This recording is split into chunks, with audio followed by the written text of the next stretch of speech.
Саламатсыздарбы? Күндүн негизги жаңылыктары менен ынтымакта кабарлар маалымат программасы, студияда Акылбек Озматов. Алгач негизги темалардан кыскача. Жыл башынан бери Ош шаарында 3 адам менингит оорусунан каза тапкан. Азыркы июль айында эле 6 больной келди.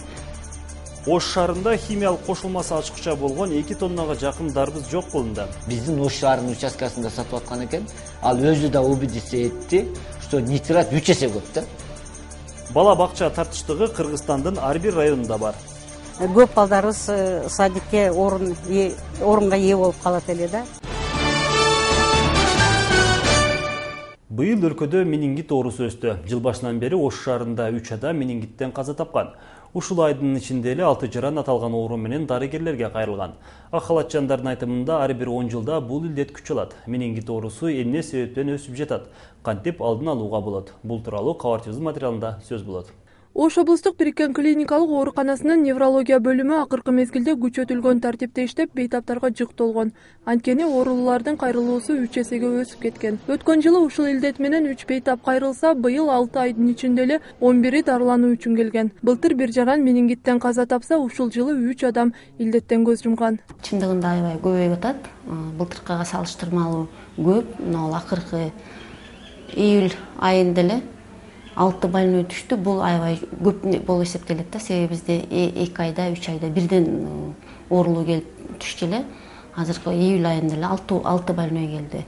Анан кийин контактный бизге Россиядан да келип атышат. Жанагы условия труда аябай жок жерлерден келип атат. Ошону анан кийин өзү ар 10 жылда бирден өсүш берет да, менингит. Это статистика да. Өсүш көп. Менингит аба менен кишиге жуга турган жугуштуу дарттардын эң эле коркунучтуусу. Мээнин эң оор жабырлануучу ооруларына кирет. Ооругандардын 20% илдеттен каза табат. Инфекция мээге кан аркылуу барып, жумшак чел кабыгы жабыркайт. Менингит көбүнесе вирустук оорулардан кийин толук дарыланбай калуудан, организмдин алсыздыгы, социалдык шарттарынын начардыгы, кулак ириңдегенде, күндүн ысыктыгынан жана сууктан келип чыгат. 2 түргө бөлүнөт. Менингит гнойный, анан серозный болупчу. Серозный менингиттин тоже 2-ге бөлүнөт. Серозный менингит вирусный болуп, анан кийин туберкулезный болуп бөлүнөт. А гнойный первичный, вторичный деп. Первичный болсо биринчи түрүнө менингококкуй менингит деп кирет. Бул аябай оор формасы. Анан кийин биринчи күндөн баштап эле жанагы синдром Лотхарсона Фридрихсена деген коксемия башталат. Денеде жанагындай геморрагический высыпание деп коет, ошолор чыга баштайт. Бул аябай оор формасы. Буну уже лабораторияга пассив менен коюлат. Менингит оорусу алгач кадимки эле сасык тумоого окшош. Бейтап жөтөлөт, дене табы жогорулап куса баштайт. Ак халатчандар мындай учурда врачтарга кайрылуу керектешет. Менингогок инфекциясы делген бул оорунун А түрү өтө курч келип, ага чалдыккандар тез эле алсырап комага түшүүсү ыктымал. Оорунун ушул түрүнө 20 жаштагы баягы чалдыгып, азыр дарыланып жаткан чагы. Температура болду, ичим ооруду. Ичим өттү. Анан апам акам чакырып, машина менен больницага келдик. Жолдо келет машинада кустум. Ошо. Базаронго больницага келдик биринчи. Ал жерден жакшы боло албай, анан алар Ошко направление жазып беришти. Бул дарттан айыкса болот. Дарылоонун толук курсу 10 күн. Менингит оорусун аныктоо үчүн жүлүнөн суу алынат. Так ошол жүлүнүн суусунан менингогок вирусу чыгат. Мындай ыкмасыз врачтар так диагнозду кое алышпайт. Жүлүнүн суусу саргыч тартып, ириң чыгат. Адистер бул жугуштуу илдет менен ооруган кишиге 2 метрден жакын аралыкта көп убакыт чогуу турууда жуктуруунун бир жолу дешет. Дарттан оолак болуштун эң эле жакшы жолу ар дайым таза абада сейилдеп, иммунитетти чыңдоону кеңеш беришет. Жуктурбоо үчүн адам көп чогулган жерлерден оолак болуп, жашаган бөлмөлөрдүн абасын тез алмаштырып туруу керек. Ошондой эле ушул илдет менен ооруган адамды караганда сөзсүз бет кап болуусу кажет. Айрыкча бала бакчалардын, мектептердин бөлмөлөрүнүн абасын бат-бат алмаштырып, терезелерин ачып туруу зарыл дешет ак халатчандар. Өлкөдө жыл башынан бери эле 150 адам менингит оорусу менен катталган. Ак халатчандардын айтуусу боюнча ар бир 10 жылда бул илдет күч алат. Маалыматтарга ылайык 1996-2006 жылдарда менингит кескин өсүп кеткен. Назгүл Ахунова, Азам Бузриков, Ынтымак. Бүгүн президент Алмазбек Атамбаев өлкөгө жумушчу сапар менен келген Түркмөнстандын министрлер кабинетинин төрагасынын орун басары, тышкы иштер министри Рашид Мередовду кабыл алды. Жолугушууда кыргыз-түркмөн мамилелеринин актуалдуу маселелери талкууланды. Рашид Мередов Түркмөнстан жана Кыргызстан элинин салттуу достук жана жылуу мамилелерин белгилеп, кыргыз-түркмөн ар тараптуу кызматташуусунун активдешүүсү үчүн өз сапарынын маанисин белгиледи. Өз кезегинде президент Алмазбек Атамбаев Рашид Мередовдун Кыргызстанга болгон сапарынын жыйынтыгы жана жетишилген макулдашуулар өлкөлөр ортосундагы мамиленин мындан ары чыңдалышына кызмат кылат деген үмүтүн билдирди. Мамлекет башчысы Түркмөнстандын Кыргызстандагы дипломатиялык өкүлчүлүгүнүн ачылышы Кыргыз-түркмөн мамилелеринин тарыхында маанилүү окуя болуп, эки тараптуу кызматташтыктын өнүгүүсүнө дем бере турганын белгиледи. Жолугушууда ошондой эле мамлекеттер ортосундагы соода-экономикалык мамилелерин мындан аркы активдештирүү зарылчылыгы дагы белгиледи. 2014 жылдын 6 айына карата республикалык бюджетке түшкөн каражаттын көлөмү 45 миллиард 956 миллион сомду түздү. Бул тууралуу Каржы министрлигинин басмасөз кызматы билдирди. Каражаттын 36%дан ашууну бажы кызматынан, 28% салык кызматынан, 9%дан ашууну мамлекеттик казына векселдеринен, 3%га жакыны бюджеттик суудаларды кайтаруудан камсыздалды. Каражаттын ичинен республикалык бюджеттин киреше бөлүгү 37 миллиард 986 миллион сомго жетти. Бул белгиленген планга караганда 1%га аз. Өткөн жылдын ушул аралыгына салыштырганда салыктан түшкөн кирешелер 1 миллиард 252,8 миллион сомго көбөйгөн. Ош шаарында химиялык кошулмасы ашыкча болгон 2 тоннага жакын дарбыз жок кылынды. Эгер дарбыздын курамында кошулмалар 60%га чейин болуш керек болсо, жок кылынган дарбыздарда 160% нитрат аныкталган. Дарбызды колдонуудан мурда эмнелерге көңүл буруш керек жана андан ууланып калбаш үчүн кандай эрежелерди сакташ керек? Кийинки материалда сөз болот. Жай келиши менен дарбыз коондорбошуп, эл арасында ага болгон суроо талап күчөйт. Ош шаарына коон дарбыз 30 Адыр жана Жалал Абад облусунан келет. Жакында калаага алынып келинген дарбыздардан 1700 кг натрий концентраты нормадан ашыкча экендиги аныкталып, тиешелүү адистер тарабынан жок кылынды. Кече жакында мына Хакимов Илхам деген жигиттин алып келген дарбыз экен. Бул жигит дагы 3-чү адам болуп атат да. 3 адам. Вот дыйкандан алган адам башка адам болуп атат. Адан Илхам деген жигит алып келип, биздин Ош шаарынын участкасында сатып аткан экен. Ал өзү да убедиться этти, что нитрат 3 эсе көп да. Допустимый норма 60-тан 100ге чейин болсо, бул кишилердики 160-170 болуп, чоң чыгып атат. Дарбызда химиялык кошумчалардын көптүгү сакейс аппараты аркылуу аныкталат. Жакында жок кылынган дарбыздарга хлор себилип таштандыга жөнөтүлгөн. Мындан сырткары жыл башынан бери курамында ашыкча концентрат болгон үчүн 1 тоннадан ашык түрдүү мөмө жемиштер жок кылынган. Коон дарбыз же башка мөмөлөрдү өстүрүүдө химикаттарды нормадан ашыкча колдонуунун алдын алуу максатында Ош шаардык ветеринар жана фитосанитария кызматы келээрки жылдан тартып дыйкандар өстүргөн жемиштерди эгин талааларын өзүндө текшерүүнү өткөрүүнү пландап жатат. Бул алып келип сатуучулар ошол дыйкандардан жеринен алып келип сатат экен дагы. Анан бул жерге алып келип уничтожать эткенде ошол ортомчу жоопкерчиликке тартылып атат да. А биз жеринен чынында көрө албай атабыз. Бул боюнча биздин өзүбүздүн Бишкектеги центральный аппаратка билдирүү бердик. Чтобы дыйкандар өстүргөн жеринен ошол жерден фитосанитарный инспекция текшерсин, элге түшүндүрмө берсин.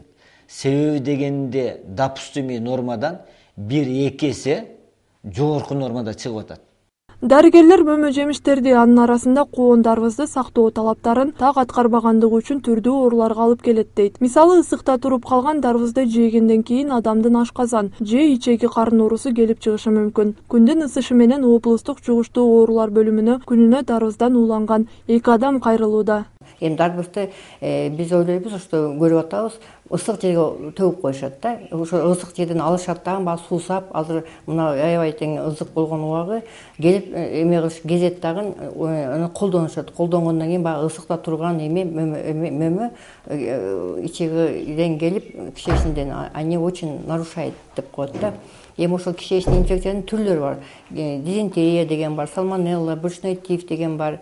жана интеркалит деген. Эми азыркы ошолордун түрүнөн бизге интеркалит көбүрөөк келип атат. Эмнеге дегенде кайнак суу ичилбейт, өздүк гигиена сакталбайт, колун да жуубайт, мөмөнү да жуушпайт. Ош шаарында сатуучулар менен бирге дыйкандар учурда өстүргөн дарбыздарын сатууда. Алардын бири Аттокур Абдылдаев.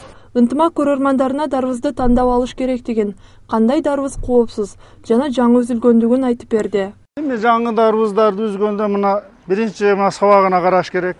Мына сабак өзү жаңы болуп билинип турат. Бул эми 1-3-4 күн күндө туруп үзүлгөнү көп болуп туруп калган болсо, мына курап калат. Жок, мынанын натышы саргайып кетет. Ошону карап туруп андай жашыл, тазасы мына алып жесе неме да жакшы болот да. Мисалы үчүн мыйман келип, же мына ифтарлык онда той-пой калып, эртерээк алып коебуз дегендер ал ошо барып салкын жерге коюш керек. Салкын жерге, подвалдарына салкын жерге коюп койсо, бир апта кармаса боло берет. Коонду көп узак кармаса болбойт. Коон тез ачып кетет да. Акышта сактай турган өзүнүн ошо сорттору бар, алар чоң кыркма коондор, олар тура берет. Кышы менен да ошо олар да кечирээк эгилет. Салкын түшкүндө үзөт дагы ошо бойдон эрте жазгача сактаса болот. Адистер керектөөчүлөрдөн ар кандай мөмө жемиштер жана коон дарбыздарды сатып алууда сатуучудан тиешелүү текшерүүдөн өткөндүгү тууралуу уруксат барагын суроону же жемиштерди базардагы мөмө саткан атайын жайлардан сатып алуу керектигин айтышат. Себеби ал жердеги ар бир жашылчалар текшерүүдөн өткөн болот. Азыр Ош шаардык фитосанитария кызматы калааны 5ке бөлүп, ал жерлерде кызматкерлер Ош шаарына келген мөмө жемиштерди текшерүүдөн өткөрүп жатышат. Назгүл Ахунова, Шерзат Юсупов, Азам Бузриков, Ынтымак. Ошто мамлекеттик тилди стандартташтыруу жана өздөштүрүү, кыргыз тилинин деңгээлин жогорулатуу багытында семинар өтүп жатат. Ага Ош жана Жалал Абад облустарынын жогорку окуу жай, орто мектеп жана билим берүү башкармаларынын кызматкерлери катышууда. Анда Латвиядан келген эл аралык эксперт Кригул билим берүү тармагынын адистерине жаш муундарды окутууда аларга мамлекеттик тилди кантип өздөштүрүү керек, канткенде эне тил мамлекеттик тил катары жайылтылат. Ушул өңдүү маселелери боюнча өздөрүнөн алынган тажрыйба боюнча сабак өтүүдө. Бүгүн семинардын алгачкы күнү болду. Ал 3 күнгө созулмакчы. Андан кийин Баткен облусунда улантылмакчы. Эске сала кетсек, мындай окутуу өлкөнүн бардык дубанында өткөрүлүп жатат. Бүгүнкү семинар бул абдан маанилүү семинар. Анткени мамлекеттик тилди өздөштүрүүдөгү эң негизги талаптар бул стандарт талкууланып жатат. Жана эң негизгиси башка мамлекеттерде тилди өздөштүрүүдө кандай деңгээлдер бар болду экен, ошол тажрыйбанын бардыгын иштеп чыгып, үйрөнүп, анан биздин өзүбүздүн кыргыз тилдин өзгөчөлүгүн кошуп туруп, мамлекеттик тилди өздөштүрүүнүн деңгээлдери кабыл жатат. Бүгүнкү күндө өлкөдө бир гана тышкы эмес, ички миграцияда күч алган. Ош облусунун тургундарынын көбү борборго иш издеп кетип, ошол жакта отурукташып калышкан. Ал жерде жашоочулар балдарын мектепке, бала бакчага берүүдө бир топ кыйынчылыктарга туш болушат. Себеби учурда бала бакча жетишсиз, бош орундар жок. Мисалы, Чүй облусунун Жал айыл өкмөтүнүн Орок айылындагы мектеп жашка чейинки курактагы 200 бөбөк бала бакчага кезекте турат. Айылга дагы кошумча бала бакча ачылабы же жокпу, кабарчыбыздын материалында сөз болот. Зарина Теңизбекова бир караганда Батирин бала бакчага айландырып алгандай сезилет. Азыр ал өзүнүн наристесин эле эмес, бир туугандарын балдарын да карайт. Себеби айылына караштуу бала бакчада бош орун жок. Кечке эле көз карап туруш керек, карабай койсоң дагы көлгө кетип калат. Же могу школдун жанында чоң канал бар, аякка түшүп кетишет. Коркосуң. Орок айыл аймагында 5000ге жакын үй бүлөлөр жашайт. Учурда Жал айылына жалгыз бала бакча болгондуктан 200 бала кезегин күтүүдө. Бул бала бакча 120 балага ылайыкталып салынган, бирок тилекке каршы балдардын саны 2-3 эсеге көп болгондуктан өзүңүздөр көрүп тургандай эле бир кроватька 2-3төн жатууга аргасыз. 2 кабаттуу бала бакчада 4 группа тарбияланышат. Бөлмөлөрү аз жана кичинекей болгондуктан тамак ичип ойной турган жерлери бир. Жай мезгили болгондуктан балдар азырынча эшикте ойной алышат. Кышында болсо бир группада 50дөн ашуун бала болот. Совет мезгилинде курулган бала бакчалардын көбү жабылып, менчик колго өтүп кеткен. 20 жыл мурда 2000ге жакын бала бакча бар болсо, азыр алардын 485 гана калган. Биздин айыл өкмөттө дагы бир садигибиз бар, типовой, селекционный деген айылда. Биздин садикке 9 айылдан балдар келет да. Анан эми ошол садикти эгерде частный болуп кеткенде, ошол садикти айыл өкмөтү азыр аракеттенип алабыз деп атат. Ошол садикти алса аябай жакшы болот эле. Көп балдарыбыз садикке орунга ээ болуп калат эле да. Коңшу айылдагы бала бакча ачылса деле балдарын беребиз дегендердин саны арбын.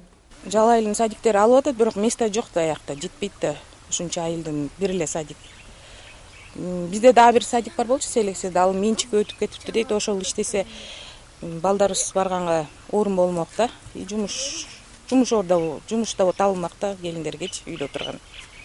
5000ге жакын үй бүлөнүн балдары үчүн айылга жок дегенде 3-4 бала бакча керек. Бирок учурда жаңы имаратты курууга айыл өкмөтүнүн каражаты жок. Мерим Тынычбекова, Азам Бузриков. Ошто Айкөл Манас эпосунун өзбек тилине которулган китеби жарык көрдү. Котормонун автору акын котормочу Рахим Каримов. Бул китеп Биби Мария Муса кызынын кыргыз версиясында 1995 жылы жазылган 10 томдук китебинен которулган. Мында негизинен Манастын 40 чоролорунун бири Жайсаң Үмөт уулунун айтып берүүсүндө ооздон оозго айтылып келген варианты жазылган. Рахим Каримов Манас эпосун которуу, андагы сөздөр мазмунун толоо түшүнүш үчүн 2008 жылы Жумадин Кадыровдун Биби Мариям китебин которгон. Акыркы 2 жылда Айкөл Манас эпосун которуп бүтүргөн. Акындын айтымында көлөм жагынан дүйнөдөгү эң чоң китеп эсептелген Манас эпосунда бир жерди күч менен басып алуу же адамдарды күч менен башкаруу эмес, адилет күрөшүүнү алып баруу, өз калкын душмандардан коргоо, бир гана кыргыз эл эмес, өгүз кандан тараган түрк элдерин да сактоо, алар менен бирге ынтымакта жашоого чакырып келген. Азыр которулган 10 томдук китеп 50 нускада чыгарылып, китепканаларга акысыз таратылууда. Manas'ta obrazı başka halkların mensimegen ya bo'lmasa men ustunman, jahonga ustun bo'lishim kerak yo jahongir bo'lishim kerak degan maqsad yo'q. Faqat shu xalqlarni, urug'larni birlashtirganda ham ko'z yoshi bilan birlashtirish. Men bundaqa nimani botirni ko'rmaganman. Boshidan oxirigacha ko'z yosh to'kib shu odamlarni behuda qon to'kilib, behuda qurbon bo'layotgan bolalar, ayollarni ko'rib, soqoliga yosh to'kizib, Allohdan iltijo qilib yashagan botir obrazi shu namoyon bo'ladi bu kitobda. Азыр болсо кезекте эл аралык жаңылыктар, аны менен кесиптешим Элиза Кененбаева таанышырат.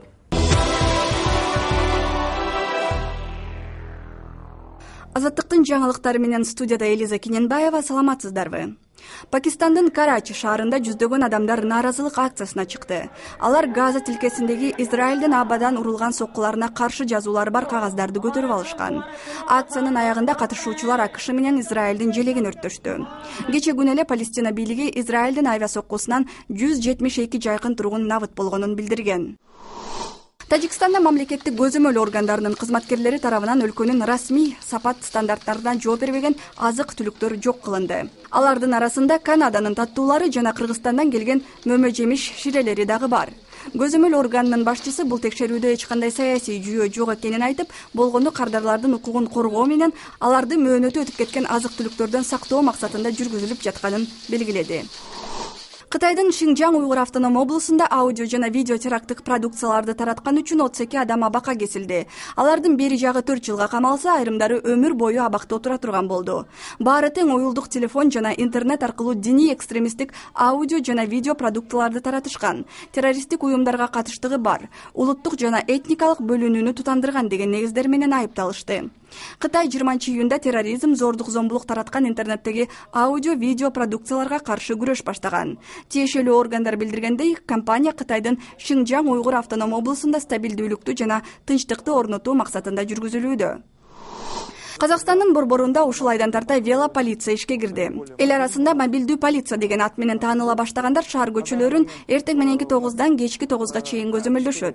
Алар административдик кылмыш жасагандарды жана ар кандай эрежелерди бузгандарды текшерип, эскертүү берип турушат. Азыр алар негизинен Астананын парктарын көзөмөлдөшүүдө. Алар кадимки фуражканын ордуна кепка, спорттук бут кийим кийип жүрүшөт. Ошондой эле велополицейлер видео каттоочу буюм жана GPS навигатор менен камсыз болушкан. Алматынын Борбордук мечитинде 6 жаштан 15 жашка чейинки өспүрүмдөр арасында Куран окуу боюнча конкурс жыйынтыкталды.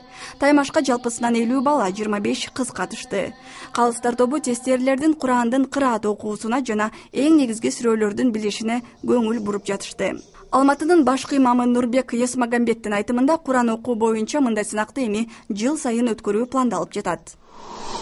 Ушул жана башка жаңылыктарды биздин сайттан дагы тапсаңыз болот. Дареге Азаттык Чекиткейжи, саламатта калыңыздар. Ош шаарында мөмө жемиштердин баасы төмөндөдү. Маалыматка ылайык, жемиштердин баасынын төмөндөшү жума сайын орточо эсеп менен 10-15% түзүп, саттыкка көп чыгарылуусу менен арзандоосу байкалууда. Мониторинг боюнча бүгүнкү күнгө карата көлөмү жана сортторуна жараша шабдалы 1 килограммы 100-110 сом, кара жүзүм 100-120 сом, помидор 25-30, бадыраңдын 1 килограммы 10-13, картошка жана пияз 15-20, сабиз 50-55, дарбыз жана коон орточо даанасы 70-140 сомдон сатылууда. Белгилей кетсек, Ош шаарынын Борбордук базарындагы бардык жашылча жемиштер Ош шаарында жана Ош облусунун Арабан, Кара Суу, Өзгөн, Ноокат жана Алай районунда өстүрүлөт. Июндун 6-сы менен июлдун 7-синдеги баанын канчалык деңгээлде төмөндөшү, канчалык деңгээлде турушу жөнүндө айта турган болсом, азыр бизде ошол мезгилде июнь айында картошканын орточо баасы 50 сом болсо, июнь айынын 6-сында да, бүгүнкү күндө июль айынын бүгүнкү күндө баасы, орточо баасы 27 сом түсүүдө. Ушун менен бүгүнкү чыгарылышыбыз жыйынтыкталат. Ал эми сиздерди алдыда эртеңки күнгө алынган аба ырайы тууралуу маалымат күтөт. Ынтымактан алыстабаңыздар.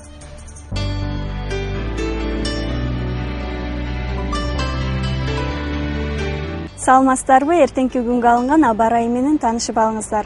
Кыргыз гидрометтин билдирүүсү боюнча 16 июлда республикабызда жаан-чачын ыктымал аз.